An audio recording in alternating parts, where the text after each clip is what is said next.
45도 각지기한 코너 접점 부위에 수분을 공급합니다. 우레탄 폼, 난연성 B2 우레탄 폼을 충분하고 넉넉하게 충진해 줍니다.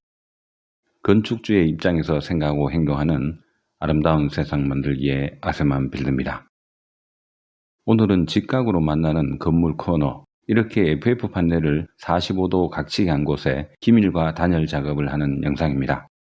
보이는 것처럼 공간이 조금 넓은 것은 우레탄 폼건의 앞부분, 촉, 그러니까 비트가 깊숙이 들어가야 하기 때문인데요. 대략 50mm 정도에서 우레탄 폼을 분사하여 효과를 높입니다. 위에서 아래로, 아래에서 위로 대충 훑고 지나가서는 정밀한 충진이라 말하기에는 부족함이 많습니다.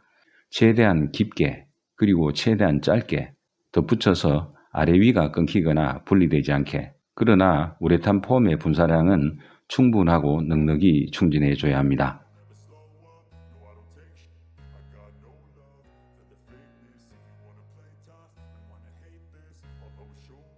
우레탄 폼을 충진한 후의 장면인데요. 일정 시간이 흐르면 팽창하는 물성으로 외부로 돌출되게 됩니다.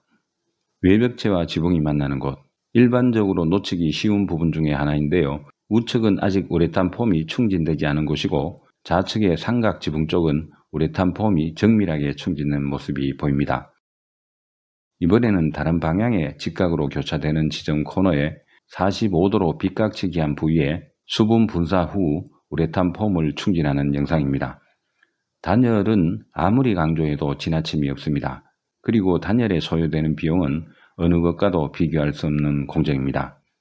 다시 한번 강조하는 외벽체와 지붕이 만나는 공간, 우측 지붕 아래에는 우레탄 폼이 충진된 걸 볼 수 있고 좌측 지붕 아래에는 아직 충진시키지 않은 모습입니다. 우레탄 폼은 끊기지 않아야 합니다. 그리고 깊숙이 내부부터 충진해 줘야 합니다. 또한 아끼지 않고 넉넉하고 충분하게 분사해 줘야만 하는 중요한 공정입니다.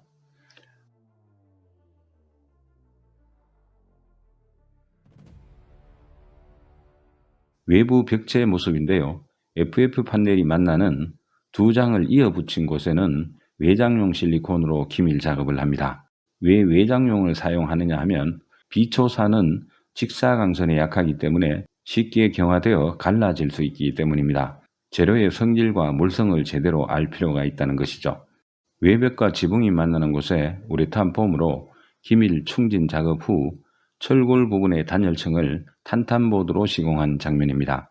철골이 외부로 노출되어서는 단열이 지극히 취약할 수밖에 없기 때문에 모든 철골은 이처럼 단열층을 별도로 형성해 줘야만 합니다. 이렇게 빈틈없이 진행되어야만 단열과 기밀, 그 두 마리 토끼를 확실히 잡고 시원하고 따뜻한 집을 지을 수 있을 것입니다. 지금까지 건축주 입장에서 생각하고 실천하는 아름다운 세상 만들기의 아세만 빌드였습니다. 감사합니다.